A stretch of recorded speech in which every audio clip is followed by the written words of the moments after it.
Welcome back to our channel. In today's video, we'll show you how to easily edit your username on Facebook using your PC. Let's get started. Step 1. Open Facebook by launching your preferred web browser and navigating to facebook.com. Step 2.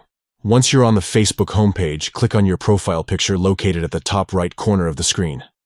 Step 3. From the drop-down menu, select Settings and Privacy to access your account settings. Step 4. Now, click on Settings to proceed to the next step. Step 5. On the left-hand side, click on Privacy to access your privacy settings. Step 6. Scroll down and locate Public Posts and click on it. Step 7. Next to Username, you'll find an Edit button. Click on it to continue. Step 8. A text field will appear. Type in your desired new username. Step 9. Once you're satisfied with the new username, press the Save button to confirm the changes. And there you have it. Your Facebook username has been successfully edited.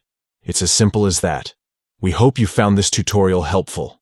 If you did, please give this video a thumbs up and consider subscribing to our channel for more useful tips and tricks. Thank you for watching.